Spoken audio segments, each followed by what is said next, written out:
jumhur ulama mengatakan cara taubat penggunjing ini, maknanya pengumpat ini, adalah melepaskan diri dari perbuatan. Satulah cara taubat yang lain pun macam ni lah, dosa-dosa sama Allah Subhanahu Wa Taala. Kita mesti lepaskan diri kita, al-iqla', tinggalkan perbuatan, lepaskan diri kita daripada perbuatan yang berdosa, serta berkeinginan kuat untuk tidak mengulangi. Azam tidak akan kuat lagi. Itu mesti. Ya, azam tu iktikat kita, kepastian yang sungguh-sungguh. Jangan ada dalam hati tu taubat, tapi sekali besok nak juga, sekali lagi nak juga besok. Tak ada. Ya, sekali pun tak nak. Ya, jadi kalau dah betul-betul taubat, buanglah perkara-perkara yang membawa ke arah sana. Kalau kita dah mengumpat orang dalam Facebook, mereka dalam WhatsApp, buang kalimat-kalimat tu, buang, hapus balik.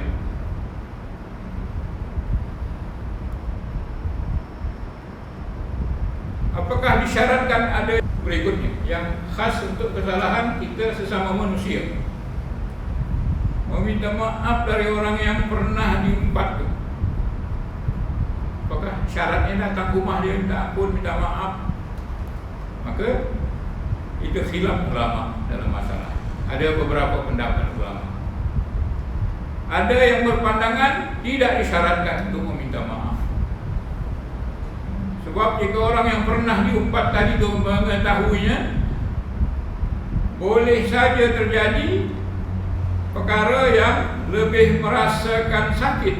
Dia merasa sakit, patutnya dia tak tahu sama kita, dia tetap senyum sama kita. Tapi bila kita kata aku ni pernah umpat kau macam ni, aku pernah umpat kau, tak jadi. Ya, bagi ulama yang mensyaratkan wajib minta maaf, dia tak jadi. Aku minta ampun, minta maaf lah, kalau terumpat, terpuji, tak jadi. Itu syaratnya pula, mesti sabut. Jadi bila sabut tu mungkin terjadi perseteruan, mungkin perkelahian pun. Jadi alasan itulah membuat ada yang berpendapat apa yang minta maaf. Sebab dia akan lebih merasakan sakit dan gundah, dia sedih hati, dia malu sebab perkara dia diceritakan ke orang ramai, dibandingkan ketika dia belum mengetahui. Kalau dia tak, kita bagi tahu kita umpat, dia tak ada apa-apa sangat. Kalau kita bagi tahu dia umpat, kalau dia mengamuk satu hal lah. Kalau dia sedih, lagi parah kan. Untuk itu caranya adalah dengan memujinya di berbagai tempat di mana dia pernah diumpat, diburuk-burukkan tu, dan mengubah ghibah. Ghibah tu mengumpat tadi semampunya sehingga boleh menutupi dosa ghibah yang pernah dilakukan. Hal itu dalam rangka menebus kesalahan terhadap. Jadi cara dia, apa namanya, kita sebutlah. Kalau dulu kita kata dia orang tak baik, orang jahat, maka pada tempat-tempat yang pernah kita sebut nama dia itu, maka kita cakap dia itu sebenarnya baik. Kita silap hari itu, cakaplah sama jemaah yang kita umpat tu, atau kawan-kawan yang kita ceritakan hal keburukan itu, puji dia.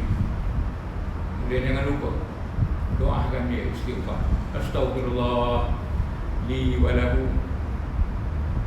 ya Allah ampunkan aku dan ampunkan dia. Minta ampun sama Allah Subhanahu Wa Taala. Itu jumhur ulama lah, ya. Bila jumhur ulama ni, ramai ulama atau majoriti ulama mengatakan tak payah bagi tahu. Cuma mudah sangat kan. Kalau tu umpat, minta maaf aja kepada Allah Subhanahu Wa Taala, ampunkan dia, mudah sangat. Cuma ada ulama-ulama yang mensyaratkan minta maaf. tanya pada orang alim, dia kata macam tu jugalah. Wallahu a'lam, dia kata. Ini ulama besar di Arab Saudi lah dia. Pendapat yang kuat, wallahu a'lam. Kalau dia tak tahu apa yang kita umpatkan tu, biarlah. Cukuplah kita ampunkan dosa dia kepada Allah Subhanahu wa taala. Sebagai balasan atau imbuhan bagi kita mengumpat dia, kita ampunkan dia. Itulah pendapat para ulama. Tapi kalau kita tengok Imam Nawawi sendiri kata dalam kitab Azkar, bab kafarat mengumpat dan taubat daripada mengumpat.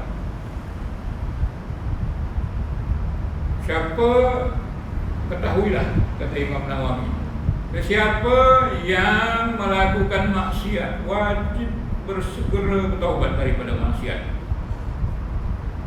Taubat kepada hak Allah, seperti zina ke, minum arak ke, tak sembahyang ke, ya. Syarat dia 3 tadi lah. Yang pertama, langkah atau tinggalkan maksiat. Yang kedua, menyesal. Yang ketiga, wa'azam, tidak mengulanginya lagi. Tiga perkara. Tambah satu lagi, ada ulama kata niat yang ikhlas. 4. Tetapi taubat daripada hak anak Adam, sesama manusia pula, bukan kepada Allah Subhanahu wa taala saja, tapi sesama manusia, syarat dia ada tambah lagi satu, iaitu pulangkan apa yang kita zalimi. Kita curi duit dia, pulangkan duit. Curi durian dia subuh-subuh tu, pulangkan durian. Atau dibayar, ya. Atau minta maaf. Aku dulu pernah curi duit kau atau curi macam-macam lah. Minta maaf, ampunkan saya. Kalau dia maafkan, selesai. Tapi kalau dia tak bayar, zaman muda-muda dulu curi kambing, kambing berapa lah dulu? Mungkin 200, sekarang ni dah 600. Bayar harga semasa. Kalau dia minta macam tu, ya. Jadi wajib minta maaf. Itu Nawawi yang cakap tu tuan, bukan ulama-ulama biasa. Maksudnya saya paparkan pendapat yang wajib minta ampun kepada orang ini supaya kita tidak mudah-mudah mengumpat orang. Ya, tak apa, nanti kita minta ampun Allah Ta'ala. Allahumma firli walahu. Jangan semudah itu sebenarnya.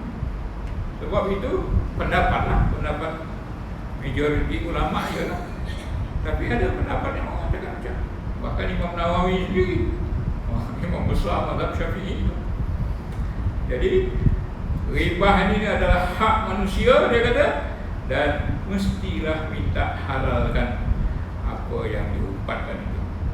Jadi bukan perkara mudah itu. Bahkan dia kata,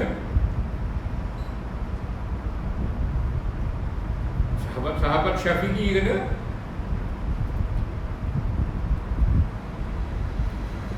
apakah kalau aku mengumpat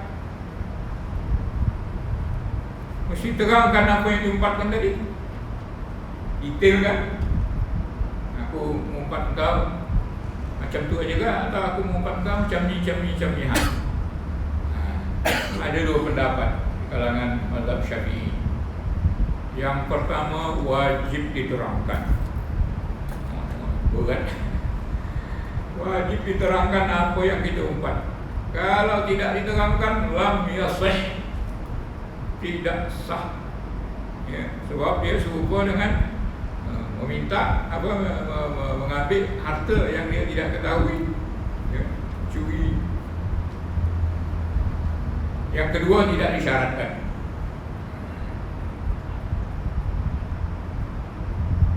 Jadi tak disyaratkan secara detail lah. Kecuali harta dia kata, harta mesti pulangkan, mesti bayar. Kalau tak ada duit pun, juallah harta apa yang ada supaya halalkan harta. Tapi empatnya itu tak payah detail, tak apa. Pendapat kedua. Cuma wal awal azhar, pendapat pertama adalah lebih zahir, lebih jelas. Jadi walaupun jumhur ulama, majoriti ulama kata tak payah bagi tahu. Tapi Imam Nawawi, sahabat-sahabat Syafi'i berpendapat macam itu supaya faham kita pendapat ini. Maknanya bukan pendapat tu tak balance, sama-sama kuat. Walaupun ramai yang memilih tak payah, tapi yang katakan payah ni kuat juga dah.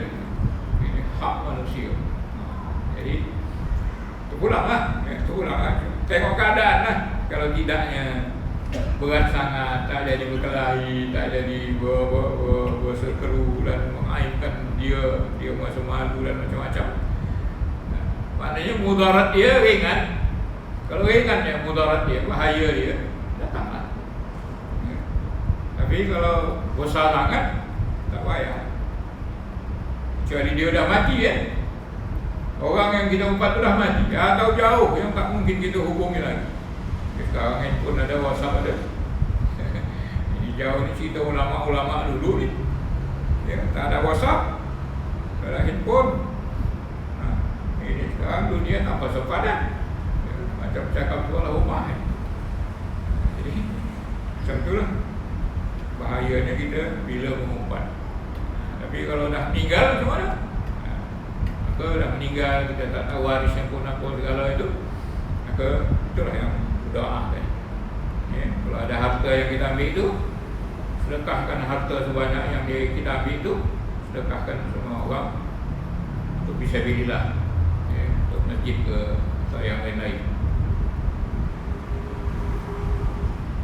Kemudian perlu juga kita perhatikan, kalau ada lah orang minta maaf, ya, minta maaf, saya umpat awak, apa sikap kita?